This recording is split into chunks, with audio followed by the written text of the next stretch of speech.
جائے گا،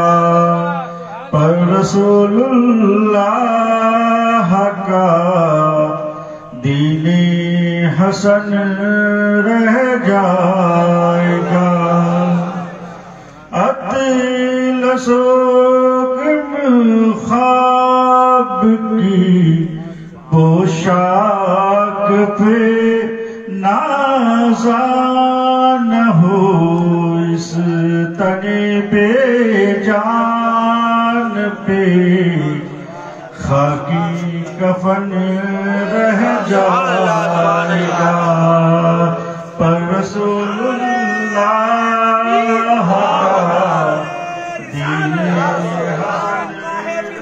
جائے گا۔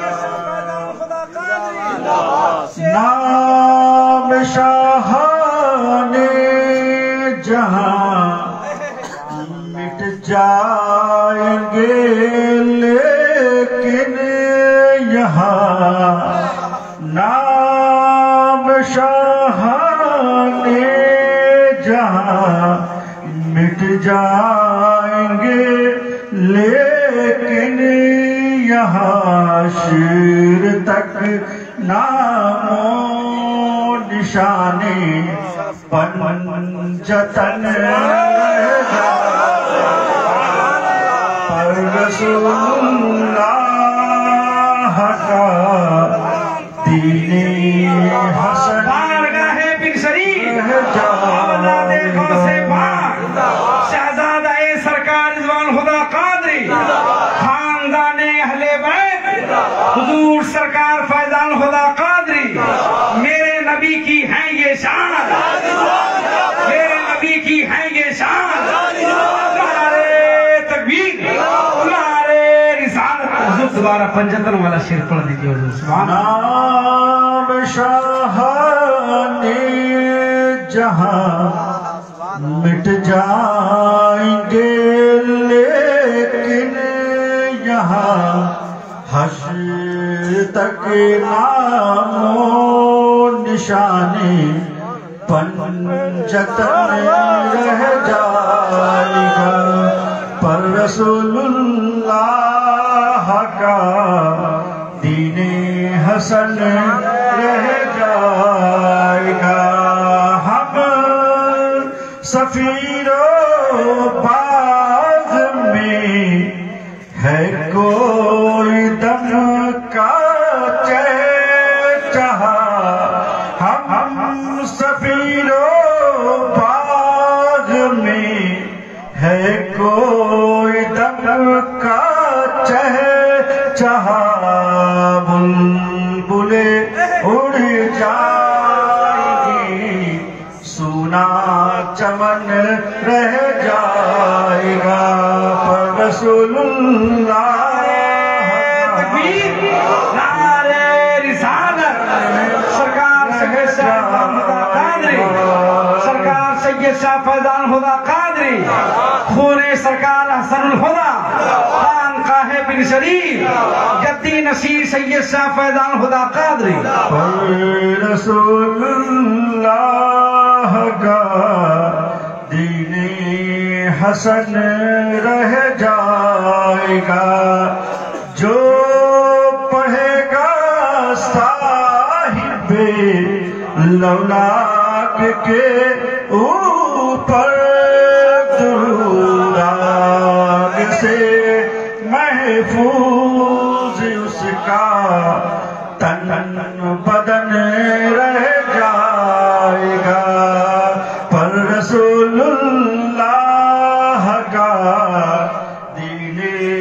حسن رہ جائے گا۔ سب فنا ہو جائیں گے، کافی وہ لیکن حشر تک سب فنا ہو جائیں گے، کافی وہ لیکن حشر تک نعت حضرت کا زبانوں پر سخن رہ جائے گا، کوئی گل باقی رہے گا نہ چمن رہ جائے گا، پر رسول اللہ کا دین حسن رہ جائے گا۔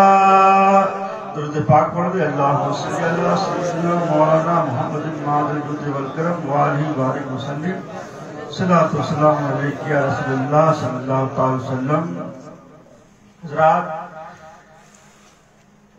آج ہر مومن مسلمان کی خواہش و تمنا ہے کہ وہ صاحب عرفان ایقان ہو جائے، اسے محبوبیت یزداں اور بقائے رحمہ نصیب ہو جائے،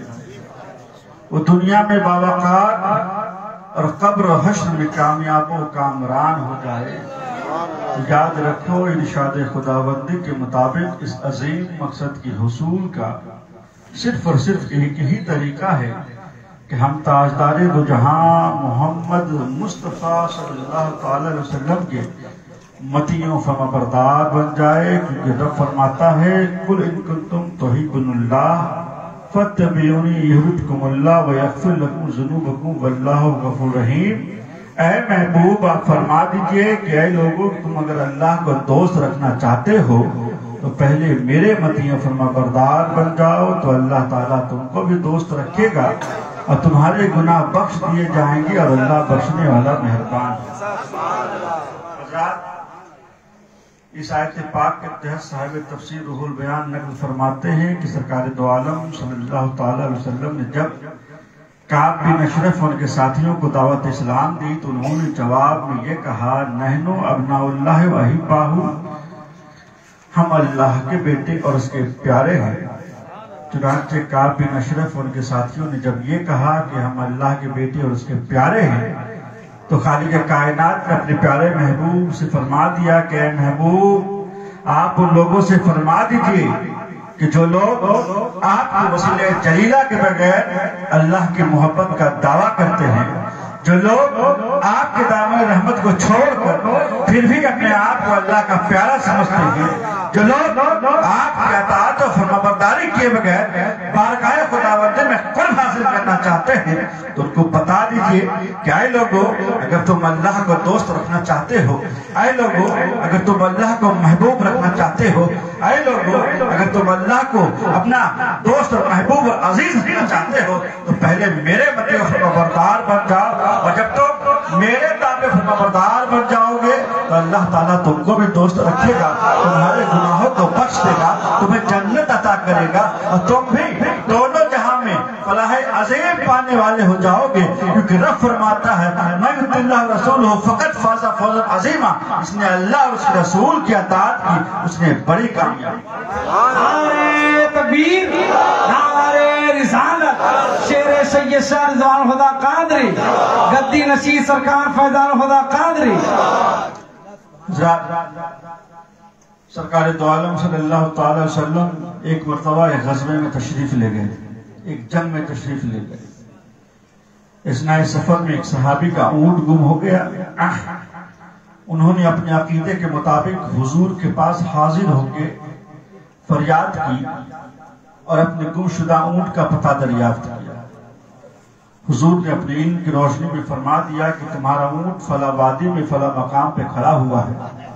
چنانچہ وہ صحابی حضور کے بتائے ہوئے مقام پہ روانہ ہو گئے۔ اب لشکر میں کچھ منافقین بھی تھے، جب انہیں یہ اطلاع ملی کہ حضور نے کسی گم شدہ اونٹ کا پتہ بتایا ہے، تو وہ لوگ از راہ طنز یہ کہنے لگے، وما یدری محمد بالغیب، محمد غیب کی باتیں کیا جانے۔ انہوں نے بالکل فرضی خبر دی ہے کہ اونٹ کسی مقام پہ ہے، چھپی ہوئی باتوں کا حال انہیں کیا معلوم ہے۔ جب یہ لوگ مدینہ پلٹ کر واپس آئے اور حضور کو یہ خبر پہنچی کہ فلاں فلاں لوگ حضور کے علم کے بارے میں اس طرح کا طنز کر رہے تھے، تو سرکار نے ان سے بلا کر کے سوال کیا، کوشچن کیا، ان سے پوچھا گیا تو بدل گئے اور کہنے لگے کہ ہمارے قوم کے چند نوخیز لڑکے یوں ہی از راہ مذاق آپس میں اس طرح کی باتیں کر رہے تھے،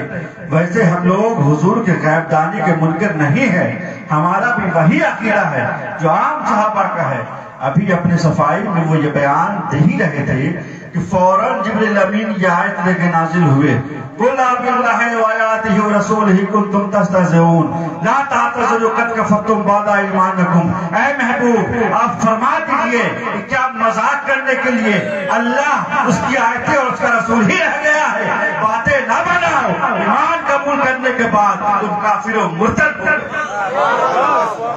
حضرات اس آیت کا تیور تو دیکھیے کہ تنبیہات کی لگاتار سرزنش لرزہ دینے کے لیے کافی ہے۔ پہلی بات تو اس آیت سے یہ سمجھ میں آ گئی کہ رسول کے شان میں کسی طرح کا اہانت آمیز جملہ فقط رسول ہی کا انکار نہیں، خدا کا بھی انکار ہے۔ آج جو لوگ توحید اور خداوندی کا نام نہاد سے ہرا لے کر اس کے رسول کی تنقید کرتے ہیں، اس گمان میں نہ رہے یہ تنقید صرف رسول کی ہی ہے، بلا تفریق یہ تنقید شان خداوندی کی بھی ہے۔ اور دوسری بات یہ سمجھ میں آ گئی کہ رسول کے بارے میں علم غیب کا عقیدہ کوئی فرضی چیز نہیں ہے کہ اس کا مذاق اڑایا جائے۔ حضرات دنیا میں بڑے سے بڑے گناہوں کی معذرت قبول کی جا سکتی ہے، لیکن شان رسول میں گستاخی کا جملہ استعمال کرنے والوں کی کوئی تعبیر نہیں سنی جائے گی، اور کلمہ گوئی اور اسلام کی ظاہری نشانیاں توحید رسالت کے نتائج و احکام سے کسی کو بچا نہیں سکتی۔ لاکھ کوئی اپنے آپ کو مسلمان کہتا رہے، تنقید شان رسول کے ارتکاب کے بعد اس کے لیے دائرہ اسلام میں اب کوئی گنجائش نہیں ہے۔ تکفیر کے ذریعہ اس کے اخراج کا اعلان کر دینا ضروری ہے تاکہ مسلم معاشرہ اس کے نمائشی اسلام سے دھوکہ نہ کھا سکے اور اس کے ساتھ دین اشتراک کا کوئی تعلق باقی نہ رکھا جائے۔ نعرے تکبیر، نعرے رسالت، میرے نبی کی ہیں یہ شان۔ حضرات آپ کو ایک واقعہ بیان کر دوں۔ ایک منافق اور ایک یہودی میں اپنے کھیت میں پانی پٹانے کو لے کر کے جھگڑا ہوا، اور جب دونوں کے درمیان جھگڑا ہوا تو یہودی نے کہا کہ میں اپنا ثالث، میں اپنا تیسرا سرکار دو عالم صلی اللہ تعالی علیہ وسلم کے بناتا ہوں، وہ جو فیصلہ کر دیں گے میں وہ مان لوں۔ وہ جو منافق تھا اس نے کہا چلو ٹھیک ہے۔ وہ سوچا کہ رسول مجھے مسلمان سمجھ کر میرے ہی حق میں فیصلہ کر دیں گے۔ چنانچہ جب دونوں حضور کے پاس حاضر ہوئے اور رسول صلی اللہ تعالی وسلم نے یہودی سے تمام معاملات کو سنا، جھگڑے کی بات کو سنا، اور سن کے حضور نے یہودی کے حق میں فیصلہ دے دیا کہ یہودی کے کھیت میں پہلے پانی پٹایا جائے۔ جب یہ فیصلہ ہو جانے کے بعد یہودی خوش ہو کر جب یہ دونوں باہر نکلے اور وہ منافق منہ لٹکائے ہوا تھا حضور کے فیصلہ کر دینے کے بعد بھی، تب وہ منافق کہتا ہے کہ میں حضور کے فیصلے کو نہیں مانوں گا، چلو عمر کے پاس، وہ جو فیصلہ کر دیں گے میں اس فیصلہ کو مان لوں گا۔ یہودی نے کہا اب تم جس کے پاس بھی چلو میں چلنے کو تیار ہوں، لیکن حضور نے جو فیصلہ کر دیا ہے وہ اپنی جگہ پر مسلم ہے۔ چنانچہ وہ دونوں حضرت عمر کے پاس حاضر ہوئے اور اس شخص نے اپنا مقدمہ پیش کیا اور ساری باتیں بتانے لگا، اور بیچ بیچ میں بار بار کہتا کہ میں مسلمان ہوں اور یہ یہودی ہے، اور ساری باتیں بتاتا جاتا اور بیچ بیچ میں کہتا جاتا کہ میں مسلمان ہوں، یہ یہودی ہے۔ یہ بات سوچ کر کے بول رہا تھا کہ حضرت عمر مسلمان سمجھ کر کے میرے حق میں فیصلہ دے دیں۔ حضرت عمر نے اس منافق کی ساری باتیں سنی، اور سننے کے بعد آخر اس یہودی سے پوچھا کہ تم کیا کہتے ہو؟ اس یہودی نے کہا حضور اس نے جو کچھ بھی کہا اس پہ آپ کی مرضی، جو فیصلہ فرما دے۔ میں صرف اتنا ہی کہنا چاہتا ہوں کہ اس سے پہلے یہ نزاع کا معاملہ، یہ جھگڑا کا معاملہ حضور کے پاس پیش کیا گیا تھا اور حضور نے میرے حق میں فیصلہ دے دیا ہے۔ حضرت عمر نے اتنی بات سنی، آنکھیں لال ہو گئی، چہرہ تمتما اٹھا، غضبناک ہو گئے اور حضرت عمر نے اس مسلمان سے، اس منافق سے صرف اتنا ہی پوچھا کہ کیا یہ یہودی جو بات کہہ رہا ہے کیا یہ بات صحیح ہے؟ تو اس منافق نے سر جھکا کر کہا ہاں یہ بات صحیح ہے کہ حضور نے فیصلہ یہودی کے حق میں دے دیا ہے۔ اتنا سننا تھا کہ حضرت عمر غضبناک ہو گئے، اندر گئے، تلوار نکالے اور باہر آ کر اس منافق کے گردن کو مارا۔ اب منافقوں نے چرچا اڑا دیا کہ عمر نے مسلمان کو قتل کر دیا، عمر نے مسلمان کو قتل کر دیا۔ جب یہ بات حضور تک پہنچی اور حضور نے پوچھا اے عمر تم نے کسی مسلمان کو قتل کر دیا؟ لوگ چرچا کر رہے ہیں کہ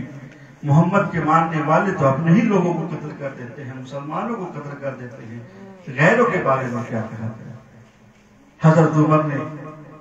بتا دیا کہ ہاں میں نے قتل کیا لیکن معاملہ یہ ہے۔ اور ابھی یہ بات پیش ہو ہی رہی تھی کہ فوراً جبریل امین کی آیت لے کے نازل ہو گئے۔ سورہ نساء کی 65 آیت نمبر 65 ہے کہ رب فرماتا ہے قسم ہے آپ کے پروردگار کی وہ ہرگز مسلمان ہو ہی نہیں سکتا جب تک اپنے جھگڑوں میں آپ کو اپنا حاکم نہ مان لے، آپ کو فیصلہ کر دے تو اپنے دلوں میں کوئی خلش باقی نہ رکھے اور چپ چاپ سے آپ کے فیصلے کو تسلیم نہیں کرے۔ سبحان اللہ، سبحان تکبیر، نعرہ رسول، نعرہ رسالت، حضور سید شاہ فیضان خدا قادری۔ وہ ہرگز مسلمان ہو ہی نہیں سکتا جب تک کہ اپنے جھگڑوں میں آپ کو اپنا حاکم نہ مان لے اور آپ جو فیصلہ کر دے تو اس کے بعد اپنے دلوں میں کوئی خلش باقی نہ رکھے اور اس فیصلوں کو خوش دلی کے ساتھ تسلیم کرے۔ اور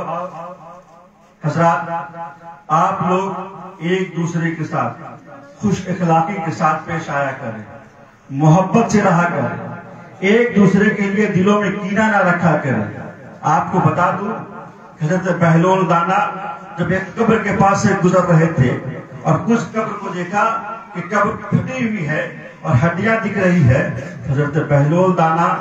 سبھی قبر سے ہڈیوں کو جمع کر کے سبھی کے سروں کو جمع کر کے دیکھنے لگے۔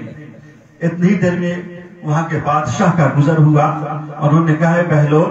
یہ کیا کر رہے ہو، اس کھوپڑی کو کیوں دیکھ رہے ہو؟ تو بہلول نے کہا کہ میں یہ دیکھ رہا ہوں کہ اس میں میرے اور تمہارے باپ کا سر کون سا ہے۔ تو اس بادشاہ نے کہا کہ اے بہلول اس کھوپڑی کو دیکھ کے تم کیسے اندازہ لگا سکتے ہو کہ تمہارا باپ کون ہے، میرا باپ کون ہے، امیر کون ہے، غریب کون ہے، بادشاہ کون ہے، فقیر کون ہے؟ تو یہ بات بہلول سن کر کے فرماتے ہیں تو پھر کیوں 4 دن کی زندگی میں یہ انسان مغرور ہو کر کے اپنے آپ کو اتنا بڑا سمجھنے لگتا ہے کہ غریب آدمی کو حقیر سمجھنے لگتا ہے، فقیر سمجھنے لگتا ہے، کمتر سمجھنے لگتا ہے۔ بادشاہ یہ بات سن کر کے بہلول کے بات کو سن کر کے حلیمی اختیار کر لیتا ہے۔ حضرات ہم لوگ تو اس در والے ہیں جہاں سے ہمیں محبت کے سبق دیا گیا، محبت کرنے کی سبق سکھائی گئی ہے، بزرگوں کے در سے جڑنے کے لیے کہہ دیا گیا ہے، اولیاء کے در پہ جانے کے لیے کہہ دیا گیا ہے۔ حضور نے فرما دیا المرء مع من حب، ہر انسان کا حشر اسی کے ساتھ ہوگا جس سے وہ محبت کرتا ہے۔ تو ہم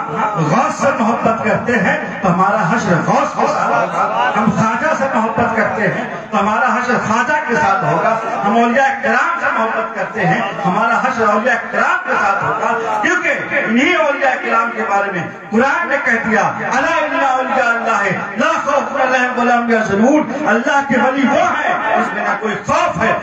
کوئی غم ہے، یہ بے خوف یہ بے غم ہے تو کل قیامت میں ہم بھی بے خوف بے غم ہیں۔ سبحان اللہ، سبحان اللہ۔ جو لوگ ولیوں سے دشمنی رکھتے ہیں تو سمجھ لیجئے کہ وہ اللہ سے لڑائی لیے بیٹھے ہیں۔ حدیث قدسی ہے، رب نے فرما دیا من عادی ولی فقد آذنتہ بالحرب، جس نے میرے کسی ولی سے لڑائی رکھی دشمنی رکھی میں اس سے اعلان جنگ کرتا ہوں۔ سرکار دو عالم صلی اللہ تعالی وسلم نے فرما دیا کہ جس نے میرے دوست سے دوستی رکھی اور میرے دشمنوں سے دشمنی نہیں رکھی وہ میری رحمت حاصل نہیں کرتی۔ اس لیے ہم لوگ اولیاء کرام سے محبت کرنے والے ہیں، رسول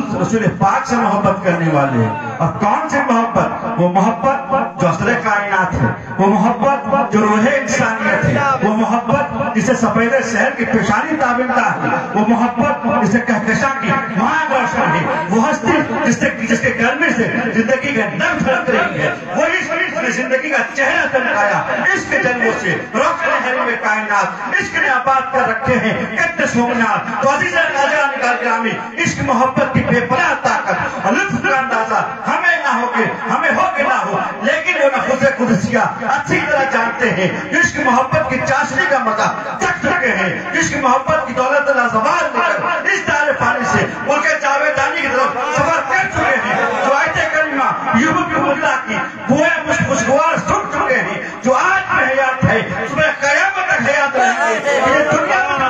مدالنا تھا، نہ ہی میدان محشر خوف و ہراس ہوگا۔ یہ وہ حالات ہیں جنہوں نے زیادہ عشق محبت پر گزرنے میں نہ تو اپنا پائی کا احساس کیا ہے اور نہ ہی انگاروں سمجھتے ہوئے دامن کے سلگ لے۔ سبحان اللہ، سبحان اللہ، سبحان اللہ۔ حضرات ایک بات اور کہہ کے اپنی بات کو ختم کر دوں، اپنے بچوں کو تعلیم دیجیے، اعلیٰ سے اعلیٰ تعلیم دیجیے، پڑھائیے، دین کی تعلیم دیجیے، دنیاوی تعلیم بھی دیجیے، لیکن جب دین کی تعلیم دیجیے اپنے بچوں کو جب مدرسے میں ایڈمیشن کروائیے، اپنی بچیوں کو جب مدرسہ میں داخلہ کروائیے تو ایک بار اس مدرسے کی حالت کو ضرور دیکھ لیجیے کہ وہاں کے لوگوں کے دلوں کا حال مصطفیٰ کی جانب سے کیا ہے، ان کے دلوں میں سرکار کی محبت ہے کہ نہیں، وہ با ادب ہے کہ بے ادب ہے۔ جان لیجئے اگر کسی گستاخ کے مدرسے میں، وہابی اور دیوبندی کے مدرسے میں اپنے بچوں کی ایڈمیشن کراتے ہیں، اپنے بچیوں کو پڑھاتے ہیں، اور جب وہ بچہ یا بچی پڑھ کر اس مدرسے سے آنے کے بعد، بھٹک جانے کے بعد، گمراہ ہونے کے بعد، بدعقیدہ ہونے کے بعد جب وہ آپ کے علاقے میں آئے گا اور جب اپنی بدعقیدگی کو پھیلائے گا اور جتنے لوگ بدعقیدہ ہوتے جائیں گے ان سب کا وبال آپ کے سر پہ آئے گا۔ جتنے لوگ گمراہ ہوں گے، گناہ کریں گے، رسول کی عظمت کا انکار کریں گے، وہ تو خود گناہگار ہوں گے اور آپ بھی گناہگار ہوں گے۔ اس لیے جب بھی مدرسہ میں داخل کرے دیکھ لے کہ سنی کا مدرسہ ہے کہ نہیں، اہل سنت والجماعت کے ماننے والے ہیں کہ نہیں، یہاں کے لوگوں کے دلوں کا حال رسول کی طرف سے کیا ہے۔ یہ نہ ہو کہ گستاخوں کو مدرسہ میں ڈال دیں۔ حضرات مصلحت گوشی کا دور جاتا رہا، دودھ اور پانی الگ ہو چکا ہے، جو کچھ کہو ڈنکی کی چوٹ پہ کہو، تین چپڑی چپڑی باتیں درست نہیں، سمجھ میں نہیں آتا تمہیں کب تک جوڑا جائے۔ بتاؤ کون سی ترشا ایسی پیدا کر دی جائے جس سے تمہاری یہ نیند ٹوٹ جائے، نشہ ٹوٹ جائے اور تم بیدار ہو جاؤ۔ سوچ لو آج کی یہ چولا بدلنے والے کل قیامت میں تمہارا ساتھ نہیں دینے والے، مگر کوئی ساتھ دے گا تو وہی ہوگا ہم سب کا مونس و غمخوار ہے، جن کے ہاتھوں میں جنت و دوزخ کی کنجیاں ہے، جو رحمت للعالمین سے کوئی آئے، جن کی یاد میں آج یہ محفل منعقد ہوئی ہے، جن کے ہاتھوں میں جنت و دوزخ کی کنجیاں ہے، جن کے صدقہ میں ساری کائنات پیدا ہوئی ہے، اور یہ وہ محبوب ہے کہ جن کے ذات کلامی اصل کائنات وہ خاصہ مولودات تو ذات شاہکار فطرت ابھی میں پروردگار جنہیں خدا نے پیدا فرمایا، اس نے اقتدار بخشا، انہیں اللہ نے عطا دیا، وسیعت کا جواب بخشا، انہیں علم دیا، والد ما کھانا ما یکون بنا دیا، خلق دیا، انہ قدال خلقین عظیم کہہ دیا، انہ عطانے کو قصد فرما دیا، اپنے محبوب کے طرز گفتگو کو ذکر کیا، وہ فرما دیا ما ینطق عن الہوی ان هو الا وحی یوحی، سفر مقصود کا تذکرہ فرمایا، تو سبحان اللہ حضرت کے اپنے محبوب کی مسرائی کی فرما دیا، وما صلی اللہ اور دنیا کو عشق محبت کرنے کی ترغیب کی تو کہہ دیا قل ان کنتم تحبون اللہ فاتبعونی